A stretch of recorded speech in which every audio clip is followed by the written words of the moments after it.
17th, 2026, and we are in the Carnegie Town Hall building. Mackenzie, could you do a roll call and determination of quorum, please? Teresa Cowles. Present. Mick Conlin. Here. Pam Hanneman. Brooke Wagner. Mike Begeman. Present. Justin Smith. Here. Angela Shuffleman. Here. Quorum is present. Thank you.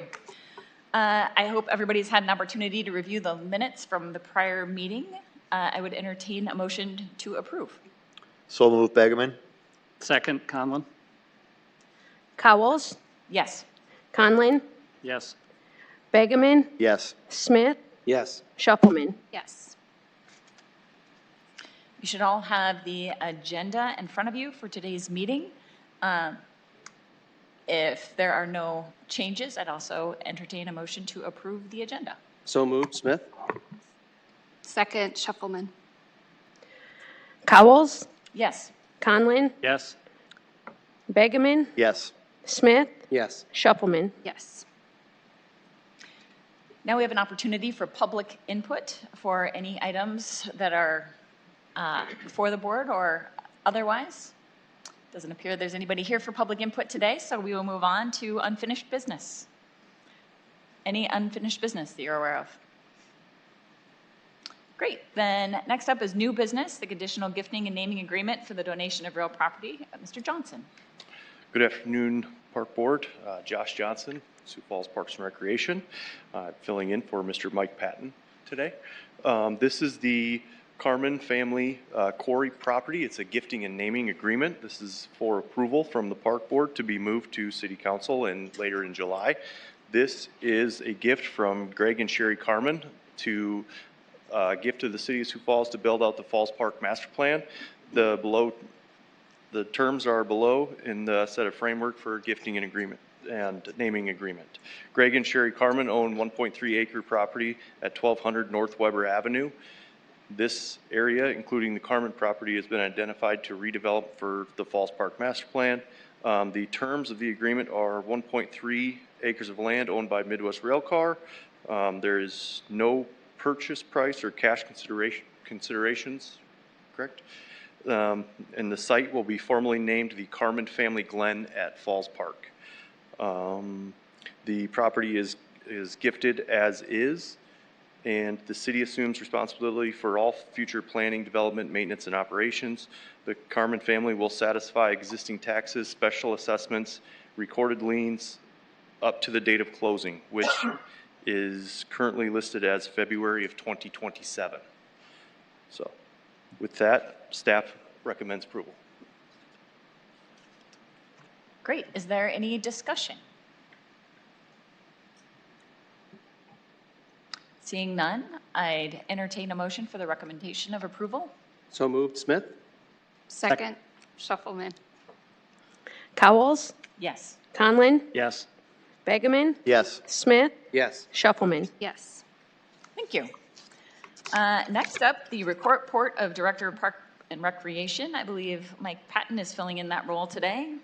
Yeah, so Brett's gone, but luckily he sent me some notes to update you all with what's latest here in the park system.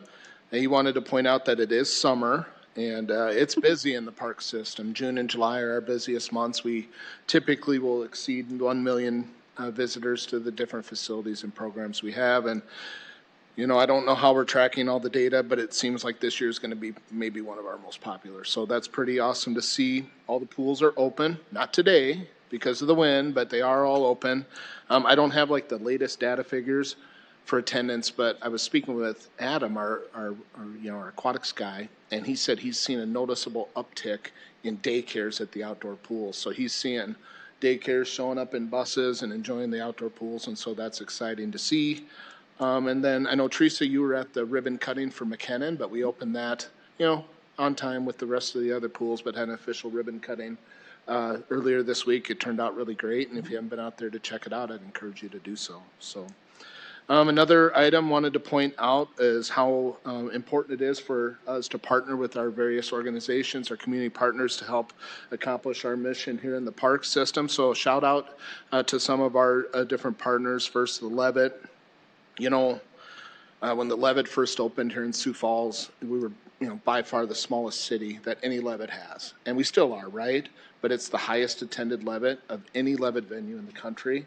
They exceed 120,000 people annually each year at their 50 different concerts throughout the summer season. And so just a huge shout out to the Levitt and what they bring to the community and just the popularity. It just shows how great they are down there. And so, and also want to point out that they don't just do the concerts. They have youth camps and various educational opportunities. So just a terrific partner there in the Levitt.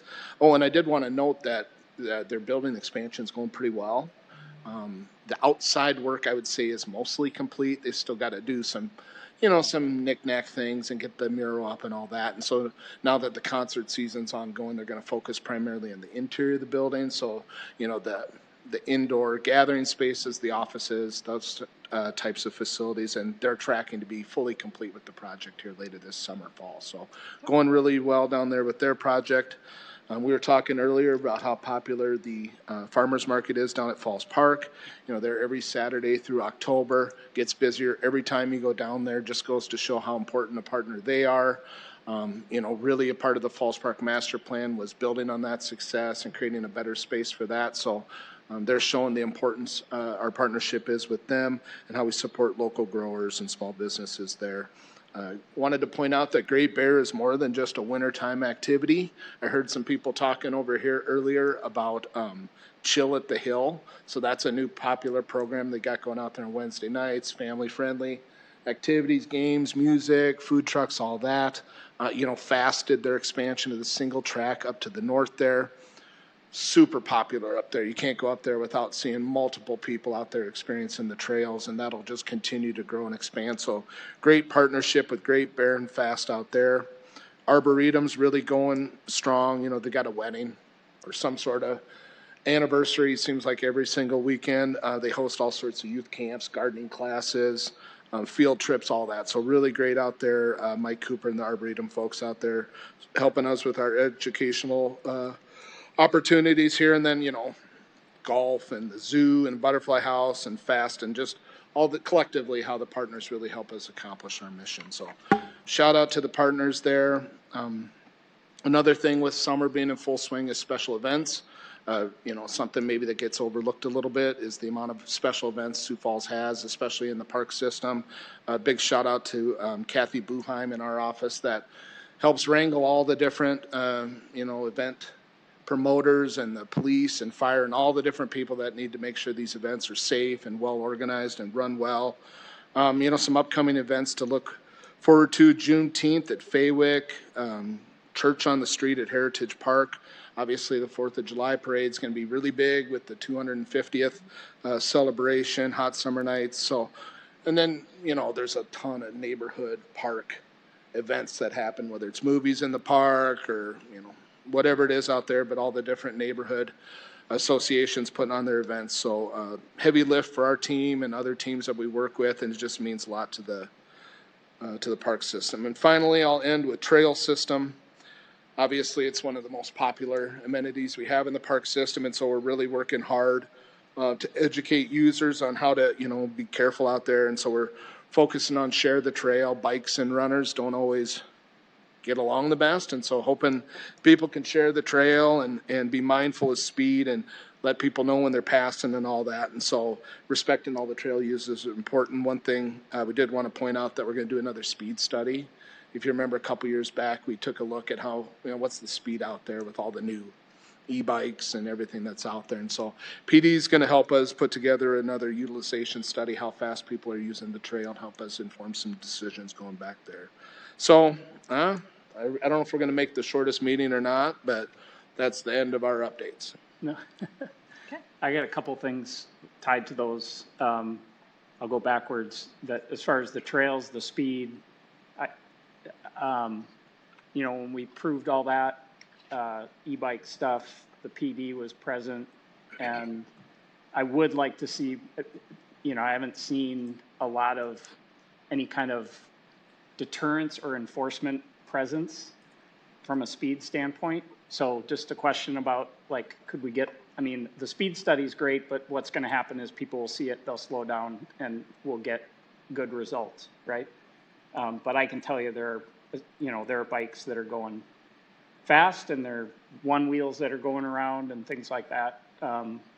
I really don't care what's on there as long as people are like conscious of others and slow down when they're passing and those kinds of things so that it's safe. But I think a little bit of presence and maybe some conversations about speed with people that are going fast would be helpful for everybody. But Great Bear, the trails are awesome. So shout out to the partners, Fast. It's fantastic. They've done a great job. I can never figure out where I am out there, and I don't think I ever will, which is great because it's just like getting lost. I'm on foot, but Yeah, and that's really phase one of their improvements out there, and so they're actively going to be looking for fundraising for a phase two to help expand those trails because they're wildly popular. So great partner. Yeah, Fast. thanks. I actually had a question or a concern was raised to me about the pool capacity. And to your point, I think more daycares are potentially utilizing the facilities, but some of our pools have reached capacity and then they're not open to families that are, people have to wait outside until a certain number of people leave, and with large groups coming in all at once. I didn't know if there was a better way to control or manage that, or I said it's out. My suggestion was, families, it's easier for you to go to a different pool than it is to wrangle a bunch of kids and go to a different daycare or a site for their daycare. But just, I didn't know if we had any limits or whatever else as far as their utilization. Yeah, and I'm probably not the best person to answer that question. No. It's probably for Jackie really to talk to that. But, we've got opportunity. We've got a lot of water. It might just not be at the exact pool you want to be in at that time, right? And so maybe it's more just informing people different opportunities you have at different pools. And so, we obviously have a little more than double the outdoor water we need for a community of our size. But Sioux Falls is really big into swimming. And so, yeah, and I think I'm sure McKinnon with the new amenities there is going to be popular for a while. And we've got Keene, is about doubling in size there. Right. So that's going to really help because that's a really heavily used daycare destination in that area. And so hopefully when that opens up, that'll take some pressure off some of the other pools too. So, Teresa, do you think a real-time, usage level monitor would be helpful for folks?